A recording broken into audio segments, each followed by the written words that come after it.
Você já parou para pensar nas palavras de Jesus? Em Mateus 12:34, ele diz: Raça de víboras, como podeis falar coisas boas, sendo maus, pois a boca fala do que está cheio o coração. Essas palavras não são apenas uma acusação, elas são um alerta, uma advertência direta para todos nós, mas o que significa ser uma raça de víboras? E por que Jesus, em sua sabedoria, usaria essa comparação tão forte? No mundo atual, as palavras de Jesus ecoam com ainda mais clareza. Igrejas, pregadores e até líderes religiosos têm distorcido o Evangelho.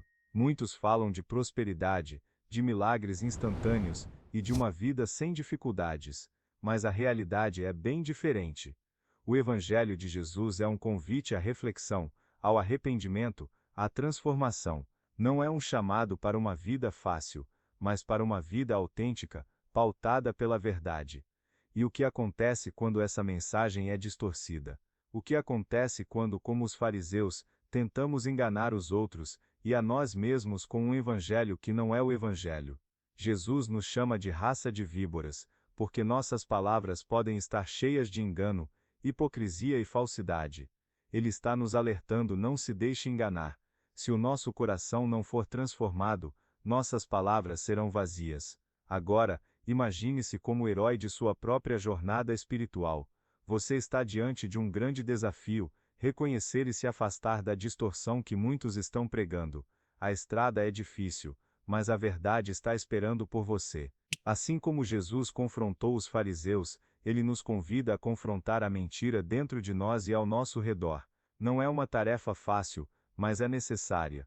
Ao longo deste vídeo, vamos explorar os ensinamentos de Jesus e as lições que podemos aprender com os erros dos fariseus. E mais importante, vamos refletir sobre o que podemos fazer para não sermos como eles. A jornada está apenas começando. Está pronto para encarar a verdade que liberta? Em Mateus 12, vemos Jesus confrontando a hipocrisia de uma maneira que talvez nunca tenha sido tão clara. Os fariseus, figuras de autoridade religiosa na época, estavam cegos por sua própria justiça, e acima de tudo, pelo orgulho. Eles se viam como exemplos de piedade, mas seus corações estavam longe de Deus. No versículo 24, os fariseus, diante de mais um milagre de Jesus, afirmam: Este não expulsa os demônios senão pelo príncipe dos demônios. Aqui vemos a raiz da hipocrisia, a recusa em enxergar a verdade, mesmo quando ela está bem diante dos seus olhos.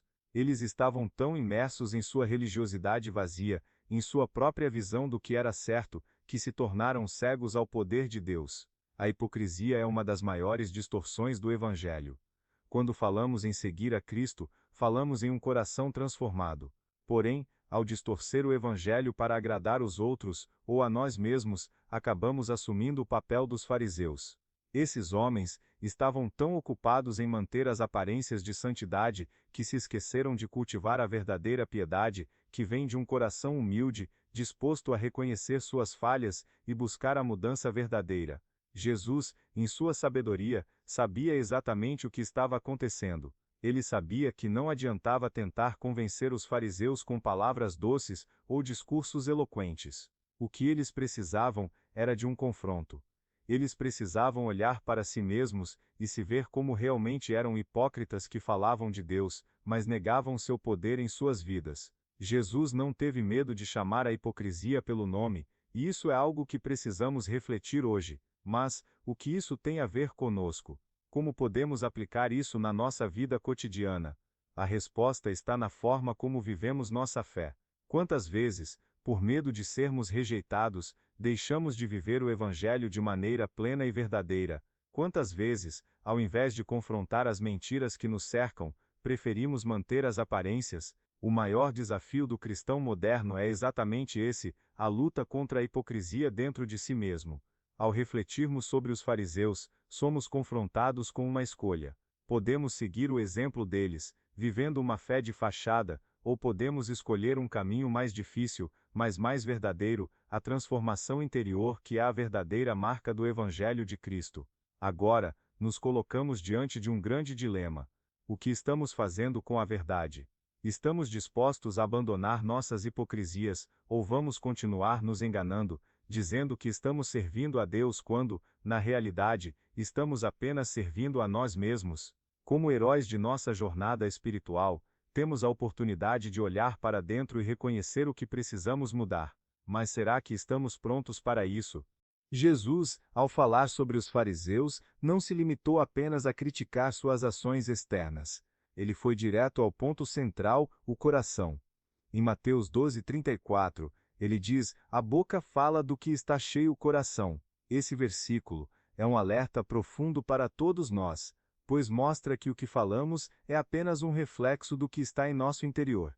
As palavras que saem de nossa boca têm o poder de edificar ou destruir, de abençoar ou amaldiçoar. Mas de onde vêm essas palavras? Elas vêm do coração. O problema com os fariseus era exatamente esse: eles estavam cheios de falsidade, de orgulho, de egoísmo, e isso transparecia em suas palavras. Eles proclamavam santidade, mas no fundo eram homens impuros. Eles usavam palavras de autoridade religiosa para manipular as massas e esconder suas próprias falhas. A palavra de Deus, quando distorcida por corações impuros, perde seu poder transformador e se torna uma ferramenta de engano. Hoje, vemos o mesmo comportamento em muitas igrejas e ministérios. Muitos falam de Deus, mas suas palavras estão longe de refletir o coração de Cristo. Pregadores que, ao invés de falar sobre arrependimento, falam de prosperidade material. Líderes que, ao invés de chamar a atenção para a transformação interior, falam sobre conquistas externas e superficiais. Isso não é o Evangelho de Cristo. Isso é uma distorção da palavra que, no fundo, vem de corações que não estão alinhados com a verdade de Deus. Mas, o que acontece quando nossas palavras vêm de um coração sincero, que deseja servir a Deus de verdade? A palavra que sai da boca de um cristão genuíno tem o poder de curar, de restaurar, de libertar. Ela não é uma palavra vazia, mas uma palavra impregnada com a presença de Deus. Quando o coração está cheio de humildade, amor e fé, as palavras que saem de nós são refletidas pela graça divina. Entretanto, muitos de nós não estamos atentos ao que estamos colocando dentro do nosso coração. Como em uma planta, o que plantamos em nosso interior irá frutificar. Se alimentamos nossos corações com mentira, hipocrisia e materialismo, nossas palavras serão sujas e falsas. Mas se nos alimentarmos da palavra de Deus, da oração e do arrependimento, nossas palavras se tornarão um reflexo da sua verdade. Essa é a grande pergunta para todos nós: o que está no nosso coração? Estamos permitindo que a palavra de Deus penetre profundamente, transformando nossa mente e nosso espírito, ou estamos nos deixando levar pelas palavras vazias que o mundo nos oferece? Nossos corações são o solo onde nossas palavras germinam, e elas têm o poder de afetar nossa vida e a vida dos outros. A jornada espiritual é, em grande parte, uma jornada de purificação do coração. Quando olhamos para os fariseus, vemos o que acontece quando o coração se desvia da verdade, suas palavras se tornam venenosas, enganosas e distorcidas. Mas ao olharmos para Cristo, vemos o poder de um coração puro. Ele falava com autoridade, porque sua palavra vinha de um coração completamente alinhado com a vontade do Pai. A pergunta que fica é o que estamos permitindo que preencha nosso coração. Estamos prontos para confrontar a hipocrisia que ainda vive dentro de nós. A verdade da palavra de Deus tem o poder de limpar nosso coração, mas isso só acontece quando nos entregamos completamente à sua verdade. Em Mateus 12, 24, 25, vemos uma cena de puro confronto. Jesus, realizando milagres e demonstrando o poder de Deus, encontra resistência e incredulidade. Os fariseus, ao invés de se maravilharem com os sinais de Deus, tentam desacreditar Jesus, dizendo: "Este não expulsa os demônios senão pelo príncipe dos demônios." E Jesus, em sua sabedoria, responde: "Todo reino dividido contra si mesmo será desolado, e toda a cidade ou casa dividida contra si mesma não subsistirá." Aqui vemos um ponto crucial: os milagres de Jesus não podem ser ignorados, mas os corações endurecidos preferem ignorar a verdade para manter suas próprias convicções. Essa reação dos fariseus não é algo distante de nós. Quantos de nós, ao vermos algo que desafia nossas crenças, tentamos racionalizar ou até negar a verdade que está diante dos nossos olhos? Quantas vezes preferimos acreditar em nossa própria interpretação do Evangelho, mesmo que ela seja distorcida, do que aceitar a verdade que Jesus nos apresenta? Os fariseus estavam vendo o poder de Deus manifestado, mas por causa de sua dureza de coração, preferiram chamar isso de obra do diabo. Eles estavam tão comprometidos com suas próprias doutrinas que se fecharam para a verdade que estava ali, na frente deles. Mas o que isso nos ensina? Quando Jesus age de forma poderosa em nossas vidas, muitas vezes vem acompanhado de controvérsia. Milagres, sinais e maravilhas não são para que apenas aplaudamos, mas para que nos despertemos. Eles nos chamam à reflexão. Eles desafiam as nossas crenças, nossas limitações e até nossas religiões estabelecidas. O poder de Deus, manifestado através dos milagres, nunca foi algo para ser admirado apenas de longe, mas para ser uma chamada ao arrependimento e à transformação. Hoje, vemos muitas pessoas buscando milagres. Em muitas igrejas, há uma ênfase quase exclusiva nos sinais e nas maravilhas, mas esquecemos do propósito deles. Jesus não veio apenas para fazer milagres, mas para nos levar a um relacionamento real com Deus. Ele não realizou sinais para ser adorado como um mágico ou curandeiro, mas para revelar a natureza do Pai e nos convidar a uma vida de obediência. Muitas vezes, como os fariseus, nos limitamos a ver os milagres como algo superficial. Procuramos por bênçãos materiais, curas imediatas e soluções rápidas para nossas vidas. Mas os milagres de Jesus são muito mais profundos. Eles nos convidam a questionar: estamos verdadeiramente dispostos a ver a obra de Deus em nossas vidas, ou estamos apenas procurando por sinais que confirmem nossa visão limitada de fé? O Evangelho de Cristo não é sobre buscar milagres como finalidades, mas sobre entender que o maior milagre é a transformação do nosso coração. Quando Jesus confrontou os fariseus, ele não estava apenas desafiando suas interpretações religiosas, mas também os convidando a ver além das aparências e a se abrir para a verdadeira transformação. Ele estava dizendo: não é sobre os sinais em si, mas sobre o que você faz com a verdade que está diante de você. E isso é algo que ainda precisamos ouvir hoje. Estamos dispostos a permitir que os milagres de Deus mudem nosso coração, ou estamos nos contentando com uma fé que apenas busca sinais sem entender o propósito deles? Jesus, em seu poder, nos chama a algo mais profundo. Ele não está apenas interessado em nos dar o que queremos. Ele está interessado em transformar quem somos. E como os fariseus, se não estivermos atentos, podemos perder isso. Em Mateus 12, 38 e 40, vemos os fariseus e os mestres da lei pedindo um sinal de Jesus para provar sua autoridade. Eles queriam uma prova visível, uma demonstração de poder que confirmasse que ele era de fato o Messias prometido. Mas Jesus, em sua sabedoria, responde de uma forma que os choca e os confronta.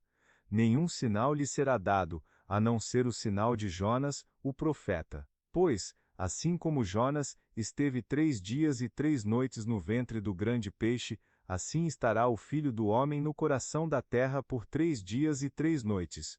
O sinal de Jonas é na verdade um dos mais profundos ensinamentos que Jesus nos deixou.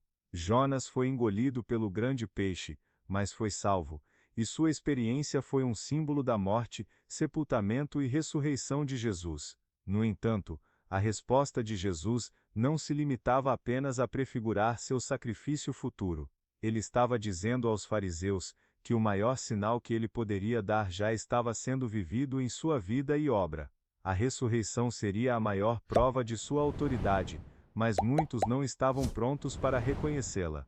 O que é importante aqui é entender que Jesus estava advertindo contra a cegueira espiritual. Os fariseus pediam um sinal, mas como sempre, estavam mais preocupados com a aparência do que com a transformação interior. Eles queriam uma demonstração de poder, mas Jesus estava dizendo que a verdadeira mudança seria uma mudança interna, que não podia ser vista com os olhos físicos, mas apenas compreendida por aqueles dispostos a ver a verdade com os olhos espirituais. O sinal de Jonas nos chama a refletir sobre nossas próprias expectativas. Quantas vezes pedimos a Deus sinais e milagres, esperando que Ele se ajuste às nossas expectativas e conveniências? Quantos de nós queremos ver mudanças externas, mas não estamos dispostos a permitir que Deus nos transforme de dentro para fora? O sinal de Jonas, a morte e ressurreição de Cristo, é o maior sinal de todos, mas ele é, antes de tudo, um sinal de transformação interna. Não se trata apenas de um evento histórico, trata-se de um chamado à mudança de vida. Hoje, muitos buscam sinais e provas externas de Deus, mas o que precisamos entender é que a maior prova de Deus em nossas vidas é a mudança que Ele opera em nosso interior. A verdadeira ressurreição não é apenas a que vemos em Cristo, mas aquela que deve acontecer em nosso coração. Precisamos morrer para nós mesmos, para nossa carne e para nossos próprios desejos, a fim de experimentar a verdadeira ressurreição da alma. Jesus não deu um sinal visível, mas ele deu algo muito mais profundo, a sua morte e ressurreição como exemplo para todos nós. Este é o maior sinal, a maior evidência do poder de Deus, mas muitos ainda estão cegos para ele. Estamos dispostos a reconhecer esse sinal em nossas vidas, ou vamos continuar pedindo sinais externos, esperando que Deus se ajuste à nossa visão limitada de fé? O sinal de Jonas é uma chamada para que, assim como Jesus morreu e ressuscitou, nós também devemos morrer para o pecado e ressuscitar para uma nova vida em Cristo. Isso exige um compromisso de transformação que vai muito além das palavras e dos milagres. Ele exige um coração novo, um coração transformado pela verdade. Em Mateus 12, 43-45, Jesus faz uma das mais assustadoras advertências sobre a natureza do coração humano. Quando o espírito imundo sai de um homem, anda por lugares áridos, procurando descanso, e não o encontra. Então diz: voltarei para minha casa, de onde saí. E ao chegar, a encontra desocupada, varrida e adornada. Então vai, e traz consigo outros 7 espíritos piores do que ele, e entrando, habitam ali, e o estado final daquele homem torna-se pior do que o primeiro. Assim acontecerá também a esta geração perversa. Essas palavras são, sem dúvida, um alerta profundo e desconcertante. Quando Jesus fala do espírito imundo, ele está se referindo à presença do mal, à influência que corrompe e destrói. Mas o que ele revela é ainda mais alarmante: a ausência de algo em nosso coração não significa que ele esteja vazio. Quando não há uma transformação verdadeira, o vazio será preenchido de outra forma, e muitas vezes de maneira ainda mais destrutiva. A mensagem de Jesus aqui é clara: a purificação não é suficiente. De nada adianta limpar a casa se ela não for preenchida com a presença de Deus. Não basta apenas se livrar do mal, do pecado ou de hábitos ruins. A verdadeira transformação requer o preenchimento do coração com a presença do Espírito Santo, a renovação que vem através do novo nascimento. O problema, no entanto, é que muitos têm buscado uma purificação superficial, sem nunca permitir que Deus verdadeiramente habite em seus corações. O novo nascimento, pregado por Jesus, não é apenas um começo de novo, mas uma mudança radical de natureza. Não é uma mudança de comportamento externa, mas uma revolução interna. Quando o Espírito Santo entra em nossa vida, ele não apenas varre as impurezas, mas nos transforma em novas criaturas. Isso é algo que vai além da moralidade ou do comportamento religioso. Trata-se de um novo coração, uma nova visão, uma nova vida em Cristo. No entanto, o que vemos frequentemente nas igrejas modernas é a busca por um evangelho sem mudança verdadeira.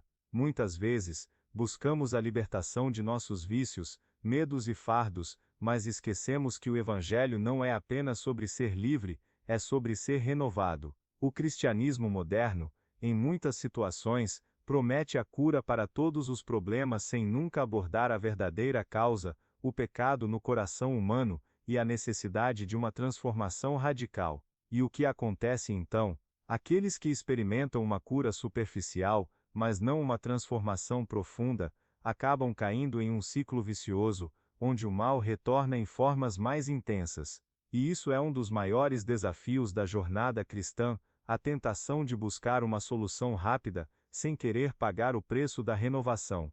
A verdadeira transformação exige entrega, exige o deixar de lado a velha vida para abraçar a nova vida que Cristo oferece.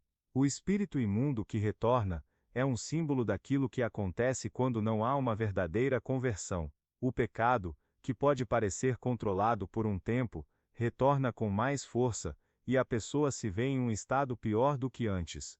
O que então devemos fazer para garantir que nosso coração seja preenchido com o Espírito Santo? Precisamos de uma entrega total. Precisamos permitir que Deus nos mude por completo, de dentro para fora. Não é suficiente apenas se livrar dos maus hábitos, ou de atitudes erradas, é necessário que Deus ocupe cada espaço do nosso ser. A verdadeira transformação é uma questão de total submissão à vontade de Deus, permitindo que Ele nos renove continuamente. Estamos dispostos a fazer isso? Estamos dispostos a permitir que a casa do nosso coração seja preenchida com a presença de Deus, ou vamos continuar tentando limpar de forma superficial, permitindo que o mal retorne? A jornada de transformação não é fácil, mas é a única que leva à verdadeira liberdade e renovação.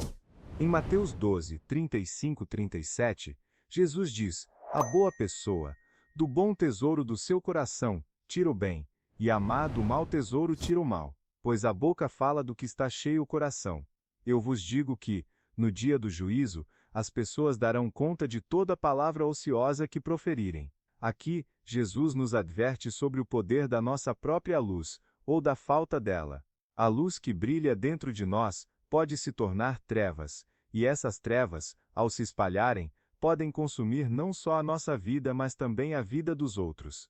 O que Jesus está dizendo é simples, mas profundo: a luz que temos, a luz do conhecimento de Deus, a luz da verdade do Evangelho, pode ser manipulada, distorcida e até apagada. Quando permitimos que nosso coração se encha de coisas erradas, seja por falsas crenças, egoísmo ou falta de arrependimento, essa luz se apaga. E o mais perigoso, quando isso acontece, as trevas que tomam o seu lugar não são só escuridão, mas uma escuridão que gera mais escuridão. Não é uma escuridão passiva, mas uma escuridão ativa, que contamina e prejudica. Esse é um ponto crucial. Quando permitimos que as trevas prevaleçam em nosso coração, elas não permanecem ali em silêncio. Elas se manifestam nas palavras que falamos, nas escolhas que fazemos, e finalmente na forma como vivemos nossa vida cristã. O que muitos não percebem é que as trevas não aparecem de forma óbvia ou escancarada. Elas começam com pequenas mentiras, pequenos pecados não arrependidos, pequenas distorções do Evangelho, até que aos poucos tomam conta do coração, fazendo com que aquilo que era luz se transforme em trevas. O que acontece quando nossa luz se apaga? Quando o que deveríamos ser faróis de esperança e verdade se transforma em propagadores de mentiras e engano. Quando isso acontece, estamos em uma posição muito perigosa. As trevas não apenas afetam a nós mesmos, mas aos outros ao nosso redor. Se nossas palavras e atitudes não refletem a luz de Cristo, estamos sem perceber, levando outros para o erro. E isso é algo que Jesus chama de responsabilidade grave. Daremos conta de cada palavra ociosa. E qual é a solução? A solução é simples, mas exige um compromisso sério. Devemos retornar à verdadeira luz, à luz de Cristo. Quando a luz de Cristo brilha em nosso coração, ela não apenas ilumina nossas próprias vidas, mas também guia os outros ao redor de nós. Mas isso só acontece quando nos afastamos das trevas e permitimos que a palavra de Deus purifique nosso coração, nos renovando todos os dias. A luz de Cristo não pode ser escondida, ela precisa brilhar, mas para isso, devemos nos permitir ser completamente transformados por ela. Muitas vezes, os cristãos se tornam tão acostumados à escuridão, que nem percebem o quanto ela se espalhou dentro deles. Quando a luz começa a se apagar, as trevas se tornam tão sutis que a pessoa nem percebe até que é tarde demais. A advertência de Jesus é clara: estamos nos tornando luz ou estamos permitindo que nossas trevas prevaleçam? A cada decisão que tomamos, estamos escolhendo manter a luz acesa ou permitir que ela se apague. A jornada de fé é um constante processo de renovação. Todos nós enfrentamos momentos de fraqueza, de tentação, onde as trevas tentam nos engolir. Mas Jesus nos oferece uma solução. Ele é a luz do mundo, e se seguimos sua palavra e nos entregamos a Ele, a luz em nós será renovada. O problema ocorre quando acreditamos que podemos carregar essa luz sem a constante renovação da graça de Deus. A verdade é que a luz de Cristo deve ser constantemente alimentada e vivida, ou ao contrário, as trevas rapidamente tomarão seu lugar. Então, qual é o nosso papel? Precisamos fazer uma escolha clara. Ou somos luz, refletindo a verdade de Cristo, ou permitimos que a escuridão tome conta de nosso coração e nos leve a um caminho de destruição. A luz de Cristo nunca falha, mas nós devemos nos permitir ser continuamente purificados por ela. Em Mateus 12, 34 e 36, Jesus faz uma acusação terrível e direta aos fariseus: raça de víboras, como podeis falar coisas boas sendo maus? Pois a boca fala do que está cheio o coração. Ele revela uma realidade dura sobre a natureza humana. O que está dentro de nós é o que define o que falamos, o que fazemos, e por fim quem somos. A acusação é pesada, mas é a mais pura verdade. As palavras dos fariseus não eram apenas vazias, mas venenosas, e isso reflete algo muito mais profundo: a corrupção de seus corações. A pergunta que surge é: e nós? Como estamos lidando com a raça de víboras que vive dentro de nós? O que Jesus nos ensina aqui é que não podemos esconder nossa verdadeira natureza. Quando nosso coração está cheio de orgulho, egoísmo, engano e hipocrisia, não importa o que tentemos fazer por fora, nossas palavras e ações refletirão isso. E ao contrário do que muitos pensam, essa transformação não vem de boas intenções ou ações externas, mas de uma mudança interior, profunda e radical. A verdade que Jesus apresenta é que a transformação começa no coração. E para que isso aconteça, é necessário que enfrentemos a raça de víboras dentro de nós. Cada um de nós tem áreas da vida onde o pecado ainda se esconde, onde as trevas ainda tentam tomar conta. Muitas vezes, essas áreas são bem camufladas, cobertas por uma fachada de religiosidade ou boas obras, mas no fundo, sabemos o que está em nosso coração. E é esse coração que precisa ser confrontado com a verdade. E como fazemos isso? Como enfrentamos a raça de víboras dentro de nós? A resposta está em Cristo. Só Ele tem o poder de transformar nossos corações. Quando Jesus fez essa acusação aos fariseus, Ele não estava apenas apontando para eles, mas nos apontando para nossa própria necessidade de arrependimento e mudança. Cada um de nós precisa olhar para o interior, identificar onde o mal ainda se esconde, e permitir que a luz de Cristo entre nesses cantos escuros para purificar e renovar. Essa é a verdade que liberta. Não é uma verdade superficial, que apenas revela os pecados exteriores, mas uma verdade profunda, que vai até o âmago do nosso ser. Quando nos confrontamos com nossa verdadeira natureza, somos chamados a uma transformação radical. Não podemos continuar vivendo como se estivéssemos bem apenas com as aparências. A verdadeira mudança ocorre quando reconhecemos nossa corrupção interior e buscamos a cura em Cristo. O desafio, no entanto, é que muitos de nós preferem viver na negação. Preferimos esconder nossas falhas, nossas inseguranças, nossas tentativas de controlar tudo ao nosso redor, porque temos medo da exposição. Mas a verdade é que, enquanto continuarmos a esconder a raça de víboras dentro de nós, ela continuará a nos destruir por dentro. A liberdade que Cristo oferece só é experimentada quando nos rendemos a Ele e permitimos que Sua verdade nos liberte de nossa própria natureza caída. A jornada espiritual é uma jornada de enfrentamento. Não podemos fugir de nossos pecados, não podemos ignorá-los. Precisamos olhar para dentro, enfrentar as trevas que ainda existem em nós e permitir que a graça de Deus nos purifique. Quando fazemos isso, encontramos a verdadeira liberdade, a liberdade que vem da transformação do coração, a liberdade que só pode ser encontrada em Cristo. Estamos dispostos a enfrentar a raça de víboras dentro de nós, estamos prontos para a verdade que liberta, mesmo que ela nos confronte. A verdadeira liberdade não vem da ignorância ou da negação, mas da rendição total ao poder de Cristo. Só Ele pode limpar nosso coração e nos dar uma nova vida. Após refletirmos sobre todos os ensinamentos que Jesus nos trouxe em Mateus 12, o convite é claro: é hora de encarar a verdade, por mais desconfortável que ela possa ser. A raça de víboras dentro de nós, as distorções e as falácias que acumulamos ao longo dos anos, precisam ser confrontadas. Não podemos seguir ignorando as áreas de nosso coração que ainda estão dominadas pelo pecado e pelas trevas. A boa notícia é que a transformação está ao nosso alcance. A verdade que Jesus nos oferece é a única que liberta. ela nos liberta das mentiras, das falsidades e da hipocrisia. Mas para que isso aconteça, precisamos estar dispostos a admitir quem somos e buscar, de todo o coração, a renovação em Cristo. A mudança não será fácil, mas é necessária. Eu te convido então a refletir sobre sua vida, onde você tem se permitido ser enganado. Quais áreas do seu coração precisam da luz de Cristo? Não espere mais, busque a verdade que liberta. Deixe que a palavra de Deus transforme o que está dentro de você e permita que ela reflita, em suas palavras e ações, o poder de um coração renovado.